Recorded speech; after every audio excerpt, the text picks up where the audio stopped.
I am absolutely speechless. The worst mom in the history of television right here. What's going on, YouTube? Welcome to SIBZ, West Coast, East Coast siblings. Tonight we got episode 8, aka the finale of Defending Jacob.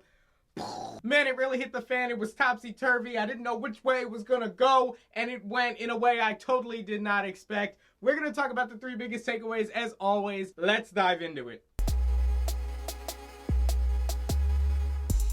Big takeaway number 1, guys. Jacob is let off the hook. He's no longer guilty of murder. The Leonard Pat suicide. I was talking to some folks down in the comments from last week's video, and that was kind of the consensus we came up with, that Leonard Pat was not killing himself. He was actually murdered, and that O'Leary was a guy, some muscle that was hired by Bloody Billy Barber. So congratulations to us for predicting that one. So then the only people who know about this are Andy Barber, obviously, Bloody Billy, his dad, and Father O'Leary, the guy who actually killed Leonard Patz. And then Andy's faced with that tough decision, just like his dad tells him. He has 2 choices. He can either be a good man or a good father. If he's a good man, he'll tell the truth and throw his son right back to the wolves in this murder investigation, or he can be a good father, protect his son, and live the lie and carry it to the grave. You know what? In hindsight, as bad as Lori was a mother, Andy was that good of a father. I mean, he never gave up on his son, ever. Anyway, all that hits the fan when out of nowhere they're going to their Mexico trip, and the girl, Hope I think her name was, ends up going missing. At this point, I gotta be honest, I thoroughly thought, okay,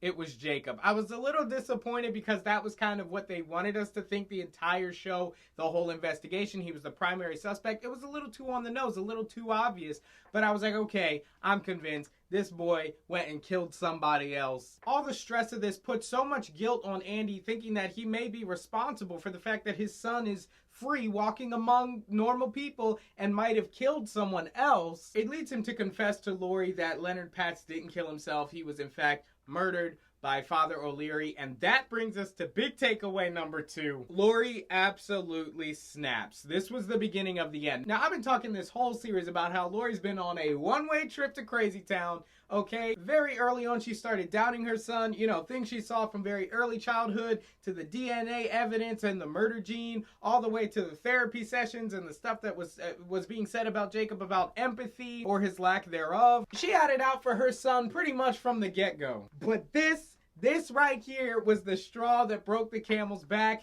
All those ideas of her son being a murderer came rushing back in when Andy tells her about Leonard Patz. And really, she never recovered. She goes into this super depression. I thought she was going to kill herself. She starts spiraling down this black hole of depression. We start to get a little bit more insight. They're shedding a little bit more light on how Andy ended up in the situation he was in, talking to Neil in the courtroom, what all that was about. And then when Neil says, "Why isn't Lori here?" then I was like, okay, she either left them or killed herself. And honestly, if she had left them, that would have been like bittersweet, you know, because she's crazy. If she had left, honestly, that wouldn't have been the worst thing to happen to Andy and Jacob. But no, literally the worst thing that could happen happened. Let's go to big takeaway number 3. Let's not waste any more time. Lori tries to kill her son. What am I watching? At this point, I'm losing my mind. Let me get this straight. This woman is about to kill her son,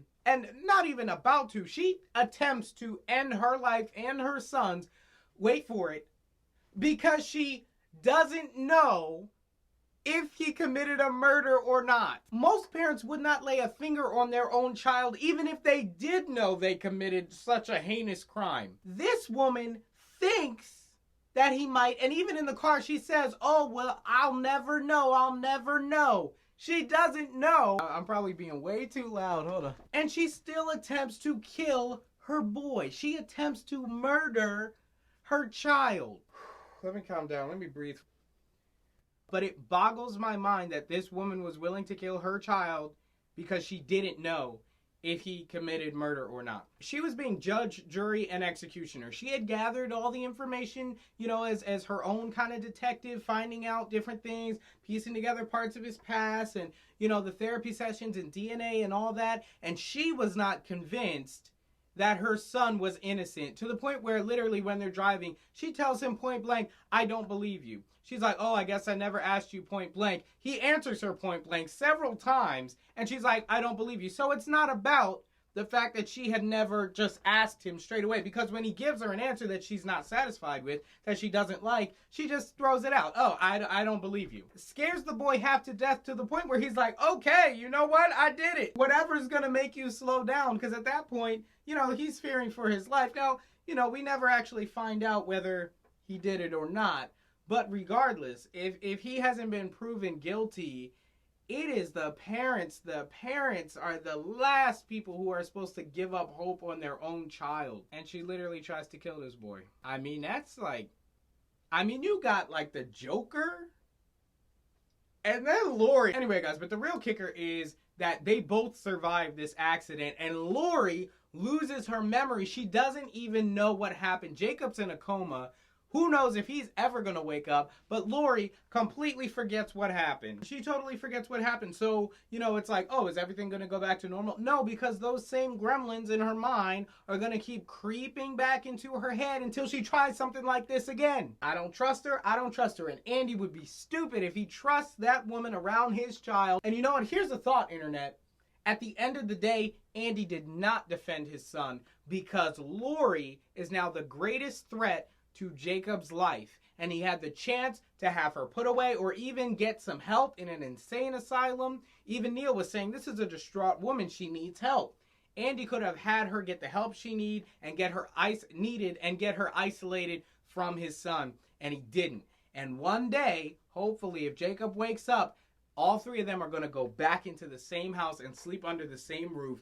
And Lori, yo, like I said, you got Joker, Lori. What a wild ride. I really did enjoy the show, though, guys. I hope you did, too. This was a good one. I might actually rewatch this. Let me know, of course, what you thought of this crazy season finale down in the comments below. Be sure to like the video if you like the video. Subscribe, and, of course, click that bell so you don't miss as we cover a whole range of TV shows. Also, we're always taking suggestions, so if you got a show you want to see us cover and you want to talk about it with us, be sure to leave a comment down below. Also, if you're feeling awesome, check out our sister channel, The La Quente Ledger. Links to everything will be down in the description below. We do a lot of fun videos over there too. Thank you guys so much for watching, and I will see you in the next one. Oh, she's crazy.